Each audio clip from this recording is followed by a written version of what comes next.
لیلا خالد دنیا کی پہلی خاتون ہائی جیکر جس نے جہاز اغوا کرنے کے لیے 6 بار پلاسٹک سرجری کروائی۔ دنیا کے مشکل ترین کاموں میں سے ایک کام ہائی جیکنگ ہے، جس میں کسی بھی ملک کا طیارہ اغوا کرنا اور اس کے ذریعے اپنے مطالبات منوانا ہے۔ ہائی جیکنگ جیسے جرم میں اول تو کسی خاتون کا ملوث ہونا ہی حیرت کی بات ہے، لیکن کسی نوجوان لڑکی کا جہاز ہائی جیک کرنا، پھر پلاسٹک سرجری سے اپنی شکل تبدیل کرانا اور ایک بار پھر ہائی جیکنگ کرنا، یہ تو یقیناً ایسی حیران کن کہانی ہے جو فلمی لگتی ہے۔ لیکن دنیا میں یہ واحد مثال فلسطین خاتون لیلا خالد ہے جس نے ایک نہیں 2 بار جہاز ہائی جیک کیا۔ لیلا خالد نے بچپن میں ہی فلسطین کی آزادی تحریک میں شمولیت اختیار کی اور دیکھتے ہی دیکھتے ایک متحرک کارکن بن کر سامنے آئی۔ لیلا خالد اور ان کے ساتھیوں نے 1968 عیسوی اور 1971 عیسوی کے درمیانی عرصے میں 4 جہاز اغوا کیے۔ فلسطین لبریشن فرنٹ میں شمولیت اختیار کرنے کے بعد لیلا خالد نے پہلا جہاز 29 اگست 1969 عیسوی کو اغوا کیا۔ یہ بوئنگ 707 جہاز تھا۔ یہ جہاز اٹلی سے اسرائیل کے دارالحکومت تل ابیب جا رہا تھا۔ اطلاع یہ تھی اسرائیل کا وزیر اعظم ایزاک رابن بھی اس فلائٹ کے مسافروں میں شامل تھا۔ جہاز ایشیا کی فضائی حدود میں داخل ہوتے ہی ایک نقاب پوش خاتون نے جہاز کا کنٹرول اپنے ہاتھ میں لے لیا۔ اس نے پائلٹ کو حکم دیا فلسطینی شہر حیفا کے اوپر سے پرواز کرتے ہوئے جہاز کا رخ دمشق کی طرف موڑ دو۔ دمشق جانے سے پہلے میں اپنی جائے پیدائش وطن مالوف حیفا کو دیکھنا چاہتی ہوں۔ خاتون اور اس کے ساتھی بموں سے مسلح تھے۔ پائلٹ نے حکم کی تعمیل کی۔ جہاز دمشق میں اتار لیا گیا۔ مسافروں کو یرغمال بنا کر فلسطین کی آزادی کا مطالبہ کیا گیا۔ پوری دنیا کی توجہ فلسطینیوں پر اور صہیونی مظالم کی طرف مبذول ہوئی۔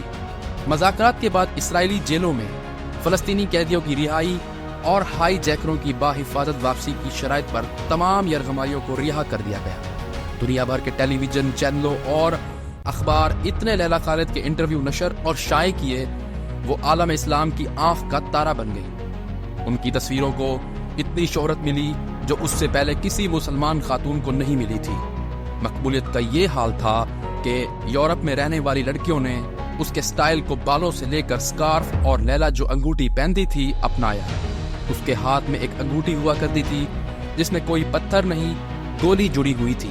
پہلی ہائی جیکنگ کے بعد اس نے 6 بار پلاسٹک سرجری کروائی اور اپنی صورت مکمل طور پر تبدیل کر لی۔ اگلے ہی سال 6 ستمبر 1970 عیسوی کو اس نے اپنے ایک ساتھی کے ساتھ مل کر ایمسٹرڈیم سے نیو یارک جانے والی پرواز کو ہائی جیک کرنے کی کوشش کی، لیکن یہ کوشش کامیاب نہ ہو سکی۔ اس طیارے کو برطانیہ کے ایئرپورٹ پر اتار لیا گیا۔ لیلا کے ساتھی کو گولی مار کر ہلاک کر دیا گیا، جبکہ لیلا کو گرفتار کر لیا گیا۔ 1 مہینہ بھی نہیں گزرا تھا کہ فلسطینی جانبازوں نے ایک اور طیارہ اغوا کیا، مسافروں کو یرغمال بنایا، مذاکرات کی میز پر لیلا خالد کی رہائی کا مطالبہ کیا۔ یوں لیلا خالد کو قید سے رہائی ملی۔ اپنی خود نوشہ سوانح عمری مائی پیپل شیل لیو میں انہوں نے اپنی کہانی لکھی ہے۔ یہ دل کو دہلا دینے والی کہانی ہے۔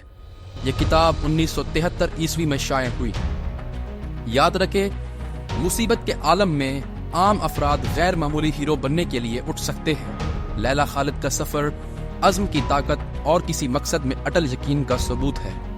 اس کی کہانی آپ کو عمل کرنے، اپنے خوابوں کو آگے بڑھانے اور اپنے خوابوں کو پورا کرنے کی ترغیب دیتے ہیں۔